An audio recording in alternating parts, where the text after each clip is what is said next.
शुरू करते हैं न्यूज पथ पर सफर। सबसे पहले आपको दिखाते हैं ऐसी तस्वीरें जिनका जिक्र सरे रहा है। ये तस्वीरें सुर्खियों में भी है और सोशल मीडिया पर भी है। इनसे आपका बाखबर होना बेहद जरूरी है क्योंकि चौराहे पर इन्हीं की चर्चा है। चर्चा जामताड़ा के एक ऐसे युवक के 1 करोड़ रुपए इनाम में जीतने की भी है।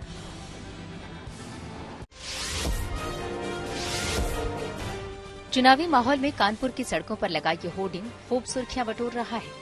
इसमें महाभारत का एक दृश्य है, बस फर्क ये है कि यहाँ कृष्ण के रूप में तस्वीर राहुल गांधी की लगाई गई है और अर्जुन की जगह यूपी कांग्रेस के अध्यक्ष अजय राय हैं।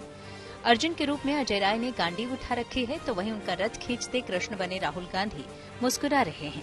इस होर्डिंग को लगाने वाले कांग्रेस कार्यकर्ता संदीप शुक्ला के मुताबिक इस बार का चुनाव उनकी नजर में महाभारत का युद्ध है।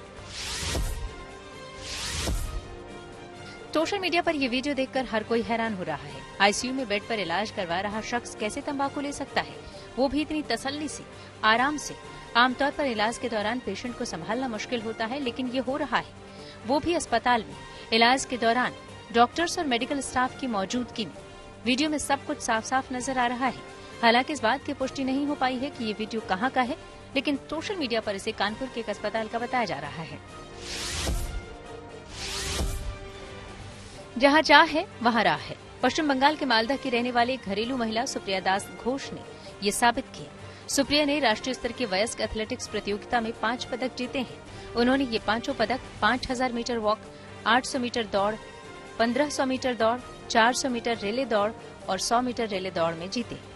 बड़ी बात यह है कि सुप्रिया पेशे से एथलीट नहीं है। उन्होंने इसके लिए सिर्फ 5 महीने मेहनत की है। इससे पहले वो अपने बच्चों के पालन पोषण को ही अपनी मंजिल मानती रही, लेकिन अब जब बच्चे बड़े हो गए तब उन्होंने अपने स्कूल के दिनों की ख्वाहिश पूरी करने की ठानी और कर दिखाया। नेशनल के बाद अब तैयारी इंटरनेशनल लेवल की है। झारखंड के जामताड़ा में एक युवक ड्रीम 11 में 1 करोड़ का इनाम जीतकर सुर्खियों में छाया हुआ है। मिथिलेश रजवाड़ नाम का ये युवक नारायणपुर का रहने वाला है।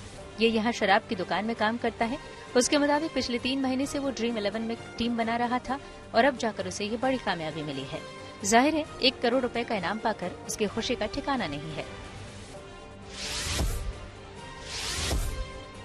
जम्मू कश्मीर में जमकर बर्फबारी हो रही है। सैलानी जहां इसका जमकर लुत्फ उठा रहे हैं, वहीं कश्मीर के त्राल में इस बर्फबारी में एक दूल्हा फंस गया। मुख्तार अहमद गुजर अपनी दुल्हन लेने ससुराल के लिए निकले थे, लेकिन भारी बर्फबारी की वजह से बीच रास्ते में फंस गए। ऐसे में सीआरपीएफ के जवानों ने उन्हें न सिर्फ ससुराल पहुंचाया, बल्कि उन्हें दुल्हन के साथ वापस उनके घर तक भी छोड़ा। सचिन तेंदुलकर का एक वीडियो सोशल मीडिया पर छाया हुआ है, जिसमें एक फ्लाइट में उनके सवार होते ही फ्लाइट में बैठे लोगों के चेहरों पर खुशी नजर आने लगती है और सभी सचिन सचिन बोलने लगते हैं। दरअसल सचिन अपने परिवार के साथ जम्मू कश्मीर घूमने निकले हैं। फ्लाइट में उनका जिस तरह से जोरदार स्वागत हुआ, वो देखकर सचिन भी हैरान रह गए। सचिन तेंदुलकर ने भी अपने इस ट्रिप का वीडियो सोशल मीडिया पर शेयर किया है। जिंदगी का सफर सुहाना हो, इसके लिए सावधान रहना जरूरी है। रोजमर्रा की आपाधापी में कुछ देर बैठकर सोचना समझना भी जरूरी है कि आपके आसपास क्या हो रहा है और जो कुछ हो रहा है उससे हमारी जिंदगी, हमारा परिवार कैसे प्रभावित हो सकता है। इसलिए हॉर्न बजाकर बाखबर करने वाली खबर जरूरी होती है। और आज की ये खबर हम सबकी जिंदगी से जुड़ी हुई है। कहावत है ना कि अगर शिकारी ही शिकार हो जाए तब आप क्या कहेंगे, और ये खबर कुछ ऐसी ही है कि जिनसे हम और आप सुरक्षा की उम्मीद करते हैं, अगर उसी की सुरक्षा में सेंध लग जाए तब बात और गंभीर हो जाती है। साइबर ठग अब पुलिस अफसरों को टारगेट कर रहे हैं। व्हाट्सएप पर यूपी के डीजीपी की डीपी लगाकर जालसाजों ने ठगी की कोशिश की है। यूपी डीजीपी प्रशांत कुमार की फोटो लगाकर जालसाजों ने कई पुलिस अफसरों और दूसरे लोगों से प्राइवेट जानकारियां जुटाने की कोशिश की। यूपी पुलिस को जब यह पता चला तो उसने लोगों को इस तरह के व्हाट्सएप मैसेज से सतर्क रहने की अपील की। हालांकि ये पहला मामला नहीं है, पहले भी डीजीपी के नंबर और फोटो को जालसाज इस्तेमाल कर चुके हैं। इसलिए सावधान रहना जरूरी है और हॉर्न बजाना बेहद जरूरी है।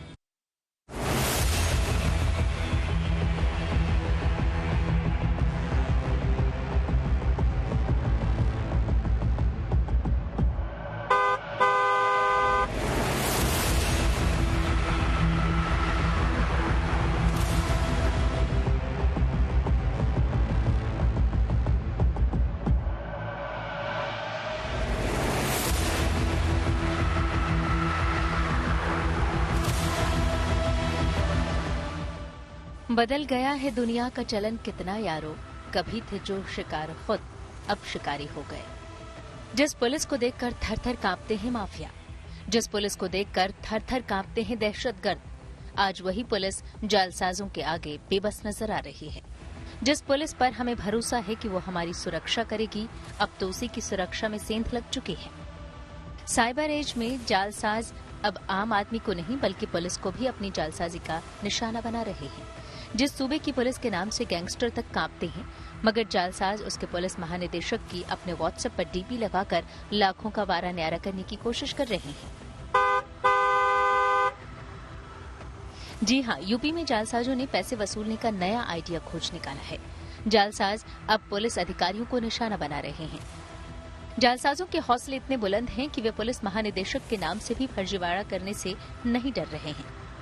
जालसाज व्हाट्सएप की डीपी में डीजीपी की फोटो लगाकर लोगों से रुपए की डिमांड कर रहे हैं। जालसाज अपने व्हाट्सएप पर यूपी के पुलिस महानिदेशक यानी डीजीपी प्रशांत कुमार की फोटो यानी डीपी लगाकर ठगी करने की कोशिश कर रहे हैं। उत्तर प्रदेश में एक ऐसा मामला आया है जिसमें फ्रॉडस्टर ने उत्तर प्रदेश के डीजीपी की डीपी लगाकर लोगों से पैसा मांगना शुरू कर दिया। इस पूरे मामले को जैसे ही आला अधिकारियों को जानकारी मिली, पूरे विभाग में हड़कंप मच गया। हालांकि इस पूरे मामले पर एफआईआर दर्ज कर ली गई है और इस मामले की तफ्तीश की जा रही है। लेकिन जिस तरीके से उत्तर प्रदेश के डीजीपी प्रशांत कुमार की फोटो व्हाट्सएप पर लगाकर और लोगों से पैसे मांगने की बात कही गई, इससे साबित होता है कि फ्रॉडस्टर के हौसले किस तरीके से बुलंद हैं। जालसाजी का ये मामला सामने आने के बाद डीजीपी प्रशांत कुमार खुद एक्शन में आ गए। उन्होंने जालसाजों को कड़ी चेतावनी दी और कहा कि बावर्दी व्हाट्सएप पर डीपी लगाकर जालसाजी करने वालों के खिलाफ पुलिस सख्त कार्रवाई करेगी। यूपी पुलिस ने सोशल मीडिया के जरिए लोगों को इस तरह के मैसेज से सतर्क रहने की अपील की है। यूपी पुलिस ने सोशल मीडिया एक्स पर लिखा, ये संज्ञान में आया है कि पुलिस महानिदेशक महोदय की बावर्दी फोटो का दुरुपयोग कर अपने व्हाट्सएप की डीपी में लगाकर कुछ अराजक तत्वों द्वारा कतिपय मोबाइल नंबरों से कुछ व्यक्तियों से अनुचित मांग की जा रही है। इस संबंध में अवगत कराना है कि डीजीपी महोदय द्वारा अपने निजी अथवा सरकारी नंबर पर अपनी व्हाट्सएप की डीपी में बावर्दी फोटो का प्रयोग नहीं किया जा रहा है और न ही व्हाट्सएप के माध्यम से किसी से कोई मांग की गई है। इस संबंध में आवश्यक वैधानिक कार्यवाही की जा रही है। कृपया किसी भी व्यक्ति द्वारा इस प्रकार के कुत्सित प्रयास की सूचना मिलने पर तत्काल पुलिस को सूचित करें या @UP पुलिस पर हमें सूचना देने का कष्ट करें। हालांकि पुलिस और इंफॉर्मेशन डिपार्टमेंट के साथ साथ कई अन्य विभाग भी इस पूरे मामले में जांच कर रहे हैं।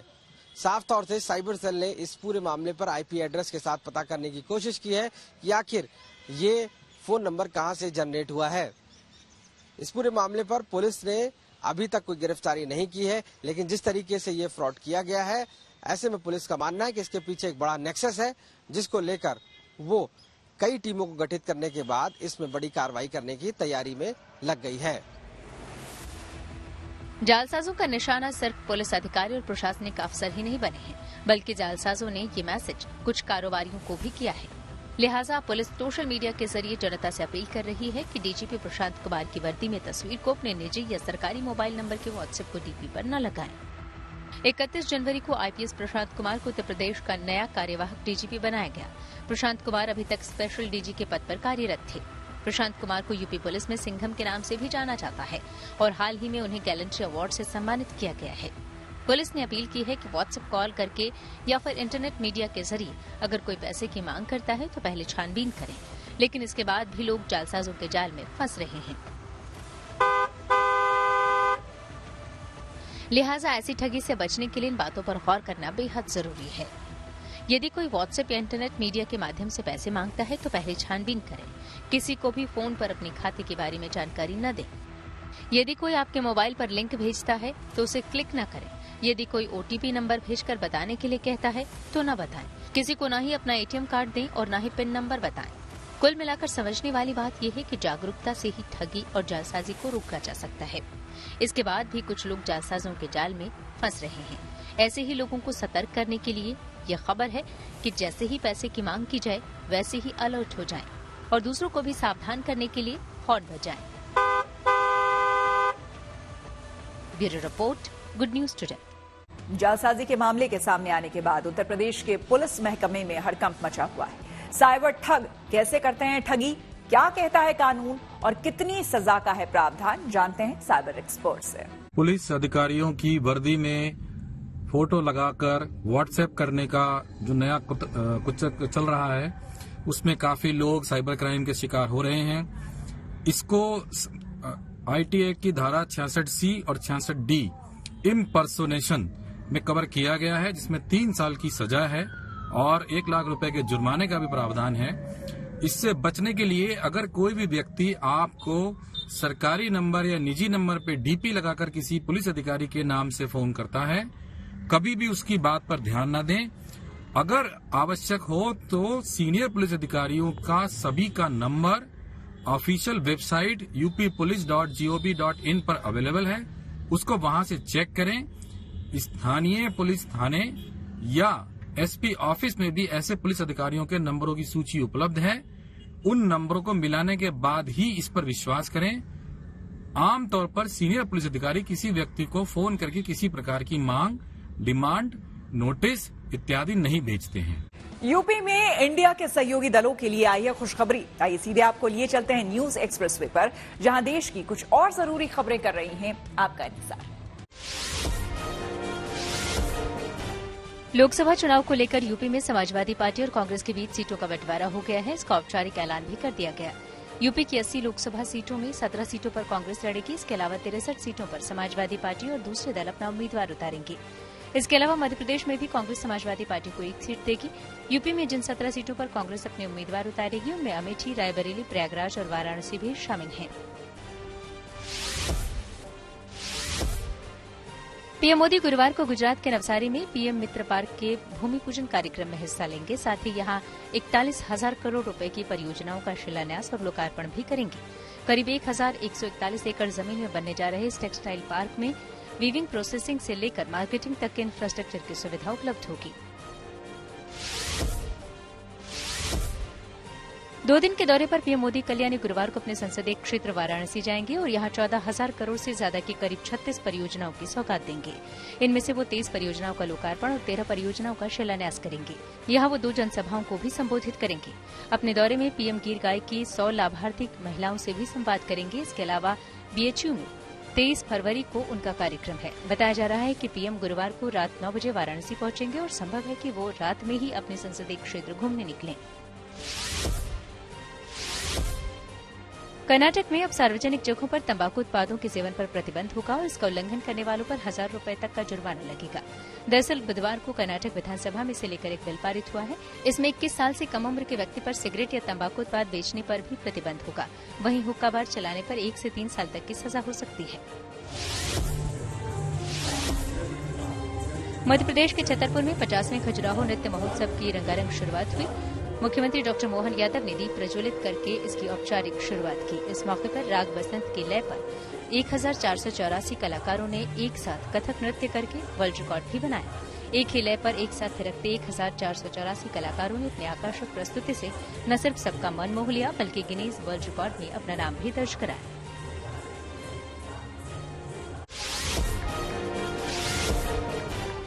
भारतीय वायुसेना की सूर्य किरण एरोबेटिक टीम ने बुधवार को आसमान में शानदार प्रदर्शन किया। असम के जोरहाट में वायुसेना स्टेशन के ऊपर आसमान में जब इन विमानों ने एक साथ मिलकर अलग अलग फॉर्मेशन किया तो सबकी निगाहें आसमान पर टिक गईं। ये शानदार एयर शो आम जनता के लिए वायुसेना की ओर से आयोजित किया गया था।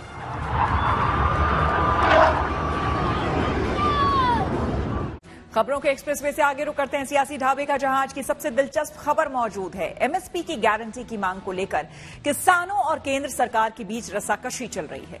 हालांकि सरकार ने 5 फसलों पर एमएसपी की गारंटी का प्रस्ताव दिया था, लेकिन किसानों ने उसे ठुकरा दिया और आज किसानों का कारवां दिल्ली में दाखिल होने वाला था। किसानों के इस ऐलान के बाद पंजाब हरियाणा बॉर्डर पर जबरदस्त तनाव देखने को मिला।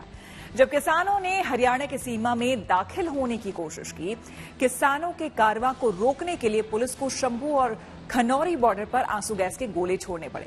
लेकिन आज फिर से सरकार ने किसानों को 5वें दौर की बातचीत का न्योता दिया है। लेकिन सवाल है कि क्या सरकार और किसानों के बीच 5वें दौर की बातचीत से हल निकलेगा?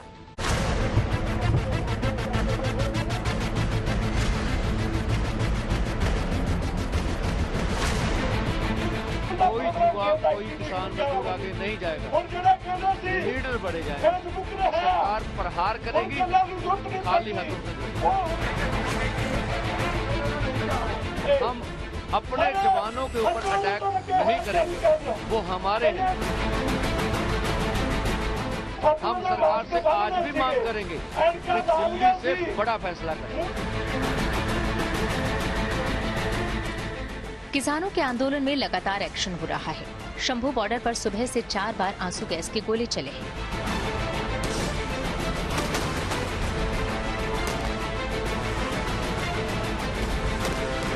किसान पूछ रहे हैं कि सरकार पहले बताए कि क्या वो एमएसपी पर कानूनी गारंटी देने के लिए तैयार है।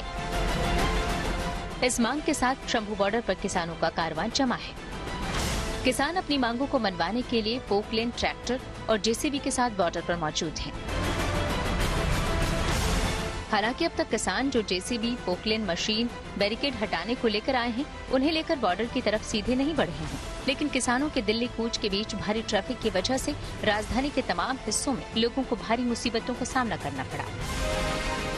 इस वक्त हम शंभू बॉर्डर पर मौजूद हैं। 11 बजे कॉल था किसान दिल्ली की तरफ कूच करेंगे और सीधे मैं आपको तस्वीर दिखाऊं सामने की तरफ। ये देखिए जो शंभू बॉर्डर इसका नजारा है। हजारों की तादाद में जो किसान हैं वो यहाँ पर पहुंच चुके हैं और यहाँ से कुछ दूरी के फासले पर हरियाणा बॉर्डर है। 4 राउंड की बातचीत हुई थी किसान नेताओं और जो सरकार के मंत्री हैं उनके बीच, जिसमें किसान नेताओं ने आरोप लगाया कि मंत्री जी आते हैं मीटिंग में कोई और बात कहते हैं, प्रेस कॉन्फ्रेंस में कोई और बात कहते हैं। बात नहीं बनी। एमएसपी की मांग को लेकर दिल्ली कूच के लिए अड़े किसानों को सरकार की तरफ से एक बार फिर से बातचीत करने का न्योता दिया गया है। केंद्रीय कृषि मंत्री अर्जुन मुंडा ने किसानों से कहा है कि बातचीत से ही समस्या का हल निकलेगा। चौथे दौर तक की बातचीत होने के बाद किसान संगठनों के माध्यम से जो प्रतिक्रिया आई, हम उसे संज्ञान में लेते हुए पुनः 5वें दौर की बैठक और उस बैठक में ऐसे सभी मुद्दे जिन मुद्दे पर हम मिलकर समाधान निकाल सकते हैं, वार्ता के लिए हम तैयार हैं। चाहे वो एमएसपी का हो, चाहे वो पराली का मुद्दा हो, चाहे एफआईआर का हो, चाहे क्रॉप डाइवर्सिफिकेशन का हो। लेकिन किसान संगठन चाहते हैं कि सरकार पहले ये बताए कि क्या वो एमएसपी पर कानूनी गारंटी देने के लिए तैयार है। हालांकि इससे पहले किसान संगठनों और सरकार के बीच 4 दौर की बातचीत हो चुकी है, लेकिन ये बैठकें बेनतीजा रहीं। सबसे पहले 8 फरवरी को किसान संगठनों और सरकार के बीच बातचीत हुई, लेकिन बेनतीजा रही। दूसरी बैठक 12 फरवरी को हुई, उस बैठक में भी कोई हल नहीं निकला। इसके बाद 15 फरवरी को तीसरे दौर की बातचीत हुई, वो बैठक भी बेनतीजा रही और चौथी बैठक 18 फरवरी को हुई। इस बैठक में सरकार ने किसानों को 5 फसलों की एमएसपी गारंटी देने का एक प्रस्ताव दिया, लेकिन किसानों ने इस प्रस्ताव को ठुकरा दिया। सरकार के नए प्रस्ताव के बाद शंभू और खनौरी बॉर्डर की ओर से हरियाणा की सीमा में दाखिल होने की कोशिश कर रहे किसानों ने फिलहाल पुलिस के साथ टकराव टाल दिया है। बड़ा सवाल यही है कि क्या इस दौर की बैठक में कोई समाधान निकलेगा या नहीं निकलेगा, क्योंकि जैसे केंद्रीय कृषि मंत्री ने कहा है कि वो चाहे एमएसपी का मुद्दा हो या किसानों के खिलाफ दर्ज मामले हों या दूसरे मुद्दे हों, उन पर बातचीत करने के लिए तैयार हैं। और किसान अड़े हुए हैं कि एमएसपी पर कानून बनाना उनकी प्रमुख मांग है और सरकार इस पर कोई फैसला लेती है तो अपने प्रदर्शन को रोकने के बारे में सोचेंगे। किसानों के आंदोलन पर तो सियासत होना भी लाजिमी है। किसानों के आड़ में तमाम दल सियासी रोटी सेकने से पीछे नहीं हट रहे। दिल्ली के मुख्यमंत्री अरविंद केजरीवाल ने कहा कि सरकार किसानों की बात क्यों नहीं मानती है। किसान हमारे अन्नदाता हैं। किसान सबसे ज्यादा मेहनत करता है, पसीना बहाता है, रात दिन मेहनत करता है, सर्दियों के अंदर, गर्मियों के अंदर, बरसात के अंदर हमारे लिए अन्न उगाता है। उनकी जो भी, वो गरीब है, अमीर तो नहीं है ना किसान। ऐसा तो नहीं कि बड़े बड़े बंगले बना के बैठे हैं किसान। इन लोगों ने तो बड़े बड़े बंगले बना रखे हैं नेताओं ने। किसान की बात क्यों नहीं मानते? किसान की नाजायज, किसान की मांग क्या है? किसान कह रहा है मेरी फसल का मेरे को पूरा दाम मिलना चाहिए। मिलना चाहिए कि नहीं मिलना चाहिए? मिलना चाहिए। उसकी बात क्यों नहीं मानते? किसान को ये क्यों करना पड़ रहा है? कांग्रेस अध्यक्ष मल्लिकार्जुन खड़गे ने कहा कि किसानों को एमएसपी की गारंटी देना उनके चुनावी एजेंडे का अहम मुद्दा है। हम लोग उनका साथ दे रहे हैं और हम खुल के बात कर रहे हैं कि गवर्नमेंट उनके जो डिमांड्स है, रीजनेबल डिमांड्स, उसको मानना चाहिए। और हम खुद भी हमारे इलेक्शन मैनिफेस्टो में भी ये कहने वाले हैं कि एमएसपी ये लीगल गारंटी करना चाहिए। सभी क्रॉप्स को नहीं कर सकते, लेकिन जो एसेंशियल कमोडिटीज है वो उसको हम कर सकते हैं। ये हमारा मुद्दा है। हम ऑलरेडी फर्स्ट इसमें हमने घोषणा की है। सरकार की पेशकश के बीच पंजाब हरियाणा बॉर्डर पर अभी भी ट्रैक्टर और ट्रॉलियों में किसान जमे हुए हैं और जब तक उनकी मांगे नहीं मानी जाती वो कदम पीछे खींचने के लिए तैयार नहीं है। शंभू बॉर्डर से मंजीत सहगल के साथ अरविंद ओझा, गुड न्यूज टुडे। न्यूज पर आगे है धन बाजार, जहां शेयर बाजार से लेकर कारोबार तक की सभी अहम खबरें होती हैं और इसका सीधा रिश्ता आपकी आमदनी आपकी जेब से होता है। तो तेज रफ्तार खबरों के बीच ये जरूरी खबरें छूट ना जाए, इसलिए सीधे आपको लिए चलते हैं धन बाजार।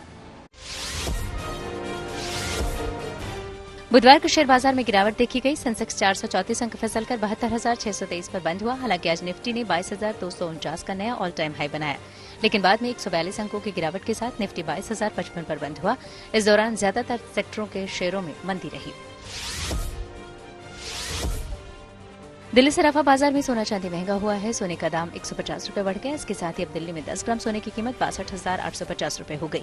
वहीं चांदी भी 100 रुपए महंगी हो गई और दिल्ली में अब 1 किलो चांदी की कीमत 75,700 रुपए हो गई। फोर्ब्स ने रियल टाइम बिलियनियर्स में दुनिया के टॉप 10 अमीरों की नई लिस्ट जारी की है। इस लिस्ट के मुताबिक रिलायंस इंडस्ट्रीज के चेयरमैन मुकेश अंबानी दुनिया के टॉप 10 अमीरों की लिस्ट में शामिल हो गए हैं। रिपोर्ट के मुताबिक मुकेश अंबानी की नेटवर्थ अब $114 बिलियन यानी करीब 9.45 लाख करोड़ रुपए हो गई है। हालांकि इस लिस्ट में पहले नंबर पर फ्रांस के अरबपति बर्नार्ड अर्नोल्ट काबिज हैं। प्याज के एक्सपोर्ट से बैन हटाने वाली अफवाहों को केंद्र सरकार ने खारिज कर दिया है। उपभोक्ता मामलों के सचिव रोहित कुमार सिंह ने कहा कि प्याज की कीमतों को नियंत्रण में रखने के लिए पहले से घोषित बैन 31 मार्च 2024 तक जारी रहेगा। हालांकि प्याज के निर्यात पर बैन हटाने की झूठी खबरों के बाद देश की सबसे बड़ी थोक प्याज मंडी लासलगांव में कीमतें बढ़ गई थीं। आइए अब रुक करते हैं प्रगति मार्ग का, जहां ऐसी खबरें हैं जो कि देश की तरक्की, प्रगति और लोगों की काबिलियत दिखाती है। गुजरात के राजकोट में देश का पहला डिजिटल कृषि मंडी बन गया है। दरअसल यहां के गोंडल एपीएमसी का डिजिटलीकरण हो गया है। अब ये पूरी तरह से पेपरलेस हो गया है। अब किसान घर बैठे मंडी से जुड़ी सभी सुविधाओं का लाभ उठा सकेंगे।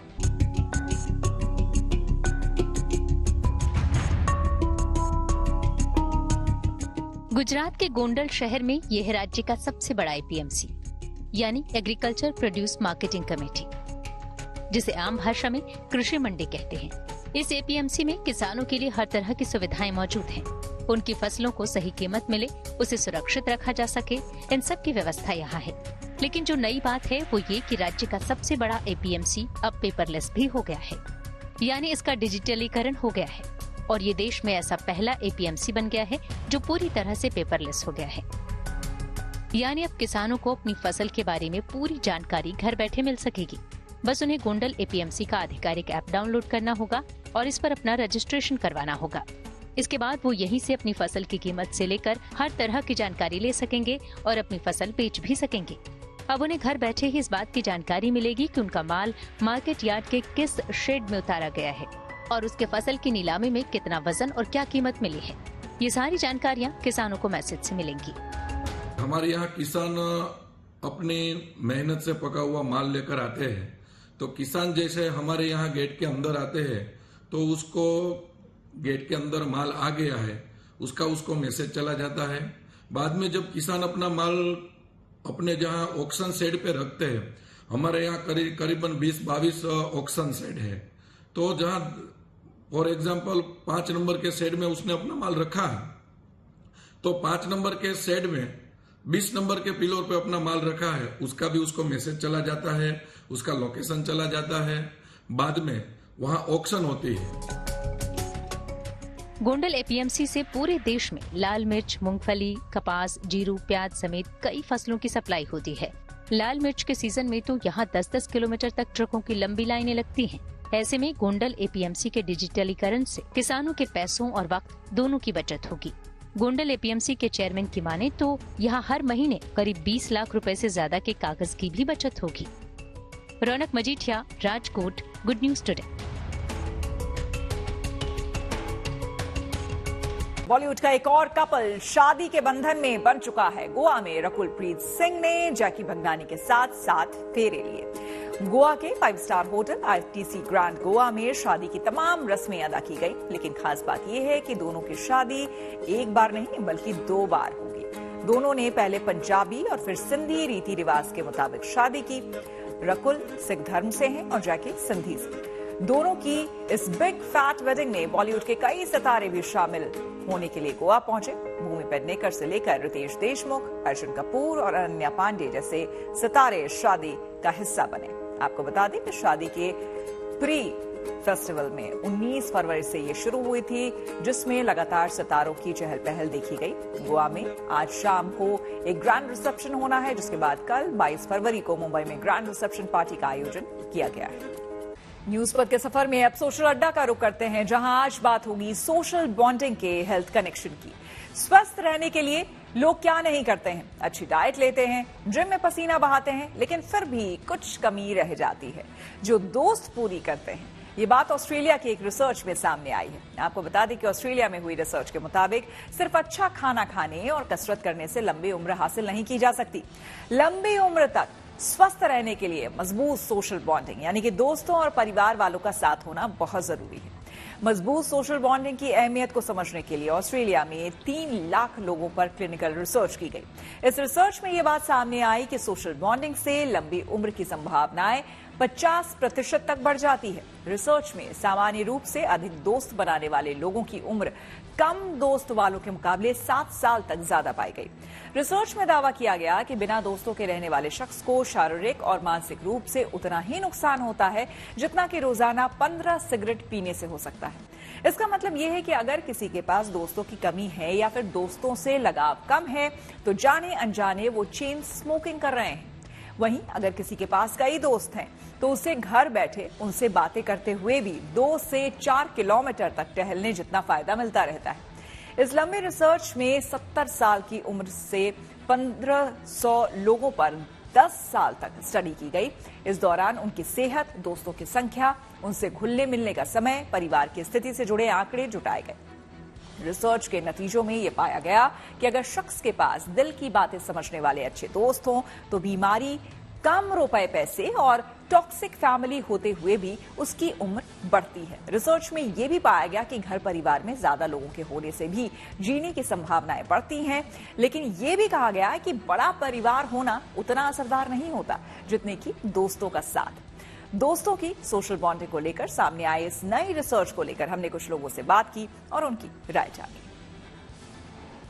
कहते हैं एक अच्छा दोस्त मिल जाए, अच्छा साथी मिल जाए तो आधी टेंशन और स्ट्रेस तो अपने आप खत्म हो जाता है। हाँ, बिल्कुल खत्म हो जाता है आधी टेंशन। लेकिन क्या होता है ना कि जब हमारी किसी से फ्रेंडशिप होती, अच्छा होता है तो उतना ही हमारे लिए अच्छा होता है, लेकिन जब वो छोड़ के जाता है इतना ही वो हार्मफुल होता है हमारे लिए, इतना ही खतरनाक होता है। तो इसलिए मेरा क्या है, बहुत अच्छे फ्रेंड मिले लेकिन आज के टाइम पे अभी कोई भी नहीं बचा है। मतलब क्या है ना कि जितने अच्छे थे उन्होंने इतना ही धोखा देकर गए, जितना वो मेरे लिए अच्छा थे उतना ही गलत करके गए। तो ये होता है। हाँ, लेकिन अच्छे दोस्त मिलना बहुत किस्मत की बात होती है, बहुत लकी होता है जिसको अच्छे फ्रेंड मिलते हैं। जब हम फ्रेंड से कुछ भी शेयर करते हैं, क्या होता है ना, जो उसकी साइड से जो भी बात हमारे को आएगी ना हमारी प्रॉब्लम पे, वो अलग ही लेवल की होगी। कोई हमारे ब्रदर, सिस्टर, मदर, कोई भी ऐसा नहीं बोल सकता जो हमारा एक अच्छा फ्रेंड हमें बोलता है जब टेंशन दूर हो जाती है। ये बहुत जरूरी है। अगर लाइफ में आपको अच्छा जीना है तो दोस्त होने बहुत लाजमी है, लेकिन दोस्त ऐसे हों जो वफादार हों, आपको गलत रास्ते पे न ले जाएं। और आपको कोशिश करो कि जितने अच्छे दोस्त हैं, दोस्त के बिना तो जीवन वास्तव में अधूरा है। मुझे लग रहा है कि दोस्त एक जीवन संगनी है। अगर आपको वाइफ से, हर जगह से कुछ ताने गालियां मिलती हैं, लाइफ में आपको ये स्ट्रगल करनी पड़ती है, तो सबसे अच्छा हमारे पास साधन ही दोस्त है। हम अपने किसी भी जख्म को रोते हैं तो अपने दोस्त के पास जाके। देखिए, आजकल जैसे भाग दौड़ की जिंदगी है लोगों की, ठीक है, घर में भी टेंशन, बाहर भी टेंशन, हर जगह टेंशन ही टेंशन है। टेंशन की कमी नहीं है इस समय पे। तो अपने टेंशन को कम करने के लिए ये ठीक है, बहुत अच्छा है कि दोस्ती होनी चाहिए। बहुत से लोग अपनी बहनों में ही आपस में फ्रेंडशिप रखते हैं, अपनी सारी बातें एक दूसरे के साथ शेयर करते हैं। बहुत से भाई बहन आपस में एक दूसरे के साथ शेयर करते हैं, ठीक है, उससे मन का जो भी गुबार है वो निकलता है। दोस्ती से पहले तो फिल्टर होना चाहिए लाइफ का। फिल्टराइज करके जो आप दोस्त बनाते हैं वो जिंदगी भर काम आते हैं। और जब आप बेस्ट हो जाते हैं, जब आप एक एज में पहुंच जाते हैं, तो फैमिली से ज्यादा आप फ्रेंड सर्कल में अपना समय बिताते हैं। और फ्रेंड जितने फिल्टराइज होंगे ना, उतनी जिंदगी आपकी अच्छी होगी। और दोस्त जो उस मौके पे काम आते हैं जिस समय फैमिली भी काम नहीं आती। ये मेरा खुद का एक्सपीरियंस है। जहाँ भी मुझे जरूरत पड़ती है मेरे दोस्त हमेशा मुझे हेल्प करते हैं। और दोस्त हमें हर जगह बनाने चाहिए, चाहे घर में हो चाहे बाहर। घर में आपका पेट डॉग भी आपका बेस्ट फ्रेंड होता है, जो हर टाइम पे आपके सुख दुख बांटने के लिए आप उसके साथ कुछ भी शेयर कर सकते हो और डिस्क्लोज भी नहीं करेगा। तो दोस्ती बहुत जरूरी है। आर्टिफिशियल इंटेलिजेंस की दुनिया में अब भारत से हनुमान की होने वाली है एंट्री। जी हाँ, टेक्नोलॉजी से जुड़ी ऐसी ही हर एक जरूरी खबर को जानने समझने के लिए आइए आपको लिए चलें डिजिटल गली। व्हाट्सएप जल्द ही अपने यूजर्स की प्राइवेसी के लिए नया फीचर रोल आउट करने जा रही है। नए फीचर में कोई भी यूजर किसी भी प्रोफाइल पिक्चर का स्क्रीनशॉट नहीं ले सकेगा। साथ ही इस फीचर में यूजर्स को अपनी प्रोफाइल पिक्चर को ब्लॉक करने का भी ऑप्शन मिलेगा। फिलहाल व्हाट्सएप ने इस फीचर को एंड्रॉयड बीटा टेस्टर्स के लिए लॉन्च किया है और टेस्टिंग के बाद नए अपलोड में इसे सभी यूजर्स के लिए रोल आउट किया जाएगा। इलेक्ट्रॉनिक कंपनी सैमसंग 4 मार्च को अपना नया smartphone Galaxy F15 5G launch करेगी। कंपनी का दावा है कि इस नए हैंडसेट में 6000 mAh बैटरी मिलेगी। साथ ही गैलेक्सी F15 5G में ट्रिपल रियर कैमरा सेटअप भी होगा मौजूद। रिपोर्ट्स के मुताबिक इस नए स्मार्टफोन की शुरुआती कीमत 15,000 रुपए हो सकती है। रिलायंस भी आर्टिफिशियल इंटेलिजेंस की दुनिया में कदम रखने जा रही है। रिपोर्ट्स के मुताबिक कंपनी मार्च में AI चैटबॉट हनुमान लॉन्च कर सकती है, जिसे भारत GPT ग्रुप नाम दिया गया है। माना जा रहा है कि हनुमान के पास स्पीच टू टेक्स्ट कैपेबिलिटी भी होगी, जिसमें यूजर्स बात करके अपने सवालों का जवाब ढूंढ पाएंगे। इसी के साथ न्यूज पथ में मेरे यानी कि श्वेता झा के साथ फिलहाल इतना ही। देश दुनिया की तमाम पॉजिटिव खबरों के लिए आप देखते रहिए गुड न्यूज टुडे।